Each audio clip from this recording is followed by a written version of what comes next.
Hello friends, circle of education welcomes you. हम हमारे modern author John स्कालवर्दी को कर रहे हैं, जिसके ऊपर 5 वीडियोस ऑलरेडी चैनल पे अपलोड हो चुकी हैं। अगर आपने अब तक वो वीडियोस नहीं देखी हैं तो चैनल की प्लेलिस्ट में जाकर के चेक कर लें। आपके एग्ज़ाम के पॉइंट ऑफ व्यू से बहुत ज़रूरी होने वाली वीडियोज़ हैं। तो गाल्सवर्दी की लास्ट वीडियो में हमने इनका मेजर प्ले जस्टिस बहुत ही डिटेल में डिस्कस किया था। आज की इस वीडियो में हम इनका एक मेजर प्ले है स्ट्राइफ, जो कि 1909 में आया था, इसको डिटेल में डिस्कस करते हुए चलेंगे। तो वीडियो के एंड तक बने रहिएगा। और अगर आपको वीडियोस पसंद आ रही हैं तो लाइक करें, आपके जो भी ओपिनियन है कमेंट सेक्शन में रखें, और अगर आप चैनल पे नए हैं तो चैनल को सब्सक्राइब करें। चलिए आज की इस वीडियो को हम शुरू करते हैं। तो गाल्सवर्दी का बहुत ही मेजर प्ले है स्ट्राइफ, जो कि 1909 में आया था। इसमें 3 एक्ट हैं। आपको याद रखना है कि इस प्ले में कितने एक्ट हैं। तो इस प्ले में 3 एक्ट हैं।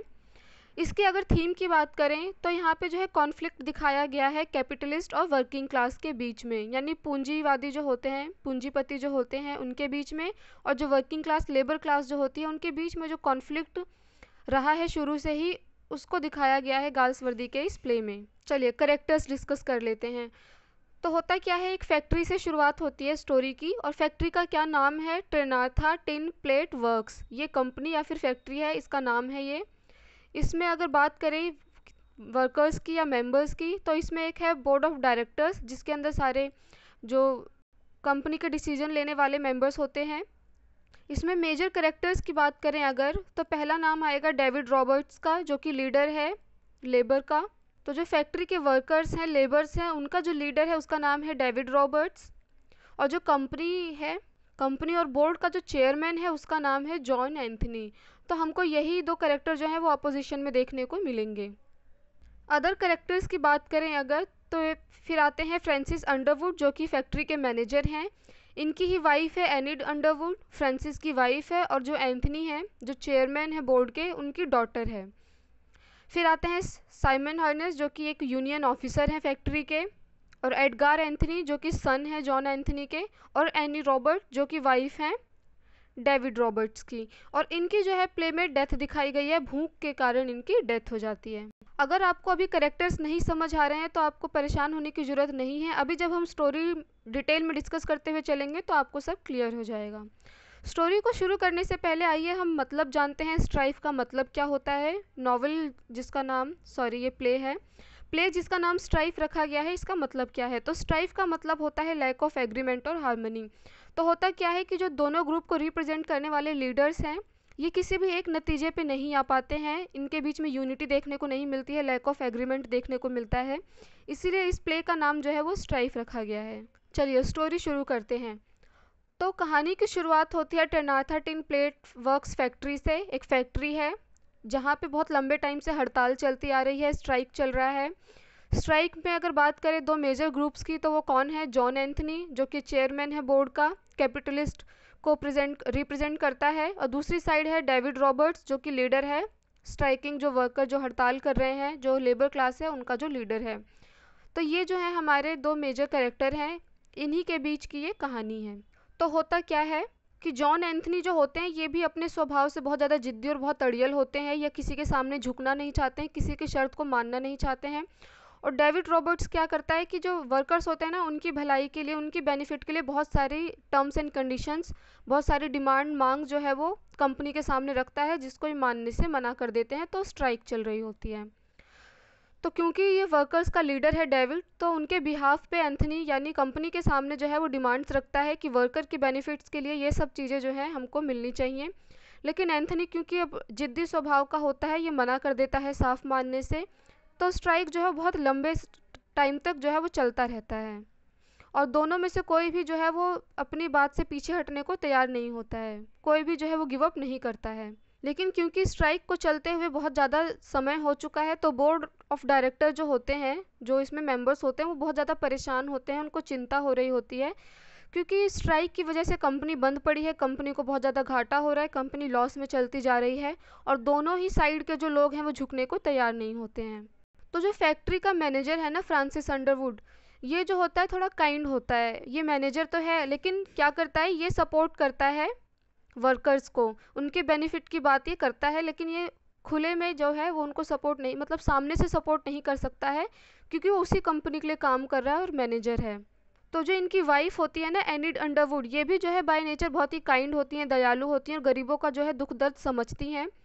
तो ये इनकी वाइफ है और डॉटर है एंथनी की, ये जो है सपोर्ट करती हैं गरीबों को और उनकी मदद करती है, उनको टाइम टू टाइम खाना या फिर अदर जो चीज़ें, जो ज़रूरतमंद चीज़ें होती हैं वो उनको प्रोवाइड करवाती हैं। तो जब दोनों ही साइड से कोई भी झुकने को तैयार नहीं होता है, तो फिर से एक मीटिंग रखी जाती है। फ्रांसिस अंडरवुड जो कि मैनेजर है, इनके घर पे एक मीटिंग रखी जाती है, जिस मीटिंग में बोर्ड ऑफ डायरेक्टर्स होते हैं, वर्कर्स होते हैं, एंथनी और डेविड सब लोग वहाँ पे होते हैं। तो डेविड जो है वो फिर से अपनी उन्हीं मांगों के साथ सामने आता है। बोर्ड ऑफ डायरेक्टर्स जो होते हैं वो कुछ मांगे उनकी मांगने को तैयार होते हैं, एक्सेप्ट करने को तैयार होते हैं, लेकिन जॉन एंथनी अभी भी अपनी जिद पे अड़े रहते हैं, क्योंकि वो डायरेक्टर हैं, चेयरमैन है कंपनी के, तो उनका जो डिसीजन है वो बहुत मेजर डिसीजन माना जाएगा। तो वो जो है वो इसको एक्सेप्ट करने के लिए राज़ी नहीं होते हैं और हमेशा डिनाई ही करते रहते हैं।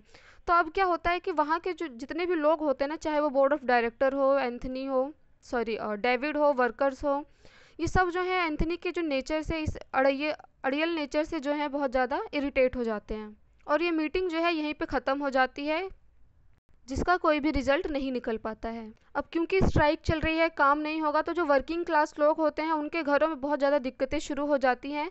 तो फ्रांसिस यानी जो कि जो मैनेजर होता है, वो इस पे एक रिपोर्ट बनाता है कि स्ट्राइक जो है, ये जो हड़ताल चल रही है, ये किस तरीके से गरीबों की लाइफ को अफेक्ट कर रही है, किस तरीके से उनके घर को, उनके डेली लाइफ को ये अफेक्ट कर रही है।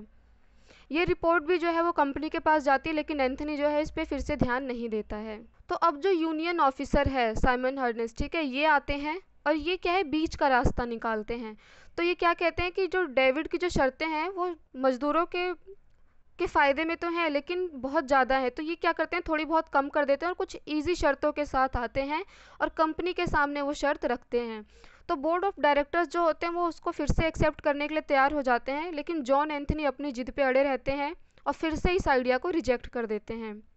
फिर साइमन क्या करते हैं, वर्कर्स के पास जाते हैं और उनको बोलते हैं कि तुम्हारी जो फैमिली कंडीशन है ना वो अच्छी नहीं है और दिन प्रतिदिन ये बहुत ही बेकार होती जा रही है, तो इनको ये स्ट्राइक छोड़ करके अब दोबारा से काम करना शुरू कर देना चाहिए। तो वर्कर्स भी जो है वो साइमन की बातों में आ जाते हैं और काम करने के लिए राजी हो जाते हैं। बट इसी बीच डेविड रॉबर्ट जो कि इनका लीडर है वर्कर्स का, वो आ जाता है, स्पीच देता है, वर्कर्स से बात करता है, बोलता है कि हम इतने टाइम से जो हड़ताल कर रहे हैं उसको ऐसे ही ख़त्म कर देंगे, हार मान जाएंगे, तो हमारी इतने टाइम की मेहनत जो है वो बेकार जाएगी। तो फिर क्या होता है, वर्कर्स फिर डेविड की साइड ही हो जाते हैं और फिर हड़ताल जो है वो कंटिन्यू रहती है। दूसरी तरफ सीन दिखाया जाता है कि जो डेविड की वाइफ है ना, उसका नाम है एनी रॉबर्ट, वो बीमार है, भूखी है, घर में कोई पैसा नहीं है, खाना नहीं है, तो वो परेशान चल रहे हैं। तो ऐसे में जो एनिड अंडरवुड है, जो कि फ्रांसिस की वाइफ होती है, जिसका हमने जिक्र किया था कैरेक्टर लिस्ट में, वो बहुत दयालु होती है। जब उसको ये सब पता चलता है तो वो उसके घर पे आती है कुछ पैसे और खाने को सामान लेकर के, लेकिन डेविड क्या होता है ना, मना कर देता है, रिजेक्ट कर देता है, बोलता है कि तुम्हारे पिता के कारण ही हमको ये सब प्रॉब्लम देखने को मिल रही है, तो हम तुमसे हेल्प नहीं लेंगे। फिर से क्या होता है कि साइमन जाता है, वर्कर्स से बात करता है, वर्कर्स फिर राजी हो जाते हैं काम करने को और ये कुछ इजी शर्तों के साथ फिर से जो है बोर्ड ऑफ डायरेक्टर्स के पास जाता है, लेकिन एंथनी जो है वो फिर रिजेक्ट कर देता है। तो घूम फिर के यही चीज़ें चल रही होती हैं इस स्टोरी में। वर्कर्स जब भी राजी हो जाते हैं हड़ताल ख़त्म करने को, डेविड आते हैं, एक पावरफुल स्पीच देते हैं, क्योंकि ये स्पीच देने में बहुत अच्छे होते हैं। तो ये पावरफुल स्पीच देते हैं और वर्कर्स बार बार इनसे इन्फ्लुएंस हो जाते हैं और स्ट्राइक जो है इसी तरीके से कंटिन्यू रहती है। फिर इसी बीच जब डेविड स्पीच दे रहे होते हैं, बात चल रही होती है, तो एक विमेन आती है और वो डेविड को बताती है कि जो उनकी वाइफ है उसकी डेथ हो गई है भूख के कारण। तो ये जो न्यूज़ होती है ना, ये सबको बहुत ज़्यादा हिला के रख देती है, सब इससे बहुत ज़्यादा डर जाते हैं, परेशान हो जाते हैं और वर्कर्स को लगने लगता है कि अगर यही सब चलता रहा तो एक दिन हम सबके घर से ही ऐसी न्यूज़ आनी शुरू हो जाएगी। तो वर्कर्स जो है वो काम करने को अब तैयार हो जाते हैं और साइमन्स की जो शर्तें होती हैं, जो थोड़ी ईजी होती हैं डेविड के कंपेरिजन में, उसको मानने को तैयार हो जाते हैं। तो साइमन एक बारी दोबारा जाते हैं, अब की बार वो सीधा बोर्ड ऑफ डायरेक्टर्स के पास जाते हैं और उनको बोलते हैं कि हमारी ये शर्तें हैं जो कि पहले वाले से थोड़ी सी इजी हैं, लेकिन एंथनी जो है वो अभी भी इसको एक्सेप्ट करने को तैयार नहीं है। अगर वर्कर्स जो है वो कम में कॉम्प्रोमाइज़ कर ले रहे हैं तो हमको भी कम में कॉम्प्रोमाइज़ करना चाहिए और काम जो है दोबारा से शुरू कर देना चाहिए। तो अब क्या होता है, क्योंकि बोर्ड ऑफ डायरेक्टर्स के जो मेंबर्स थे वो भी बहुत ज़्यादा इरिटेट हो चुके होते हैं एंथनी के बिहेवियर से, जिद्दी अड़ियल जो इनका स्वभाव होता है उससे। तो ये क्या करते हैं, अब अगेंस्ट चले जाते हैं सब लोग एंथनी के और एक्सेप्ट कर लेते हैं जो भी डिमांड साइमन उनके आगे रखता है। तो एंथनी जब देखता है कि मेरे फेवर में चीज़ें नहीं हो रही हैं और इससे पहले बोर्ड ऑफ डायरेक्टर मुझे कंपनी से निकाले, मैं खुद ही बाहर हो जाता हूँ, तो जैन एंथनी क्या करता है, खुद ही रिज़ाइन दे देता है। तो वर्कर्स दोबारा अपने काम पे लौट आते हैं, जो भी उनकी मांगें होती हैं वो पूरी की जाती हैं, सब कुछ फिर से शुरू हो जाता है। और एंथनी और रॉबर्ट यानी जो दोनों ग्रुप को रिप्रेजेंट कर रहे थे, कैपिटलिस्ट और वर्किंग क्लास के जो लीडर्स थे, दोनों को रिप्रेजेंट कर रहे थे, इनको ही हटा दिया जाता है उस कंपनी से, क्योंकि इनकी वजह से इन दोनों की साइड से ही कोई सॉल्यूशन नहीं निकल के आ रहा था। तो इन दोनों को कंपनी से निकाल दिया जाता है और काम जो है वो फिर से शुरू हो जाता है। तो जब स्ट्राइक चल रही होती है ना, तब तो एंथनी और रॉबर्ट एक दूसरे को बहुत ज़्यादा नापसंद करते हैं, बिल्कुल हेट करते हैं हम कह सकते हैं। लेकिन जब ये लोग दोनों कंपनी से बाहर हो जाते हैं तो एक दूसरे को थोड़ा रिस्पेक्ट की नज़रों से देखते हैं कि दोनों ही जो है अपने स्वभाव के कारण या फिर अपने प्रोफेशन को लेकर के बहुत ज़्यादा ऑनेस्ट थे, लॉयल थे, कोई भी दोनों में से झुका नहीं था। लेकिन इस स्ट्राइक से फ़ायदा किसका हुआ, किसी का भी नहीं हुआ।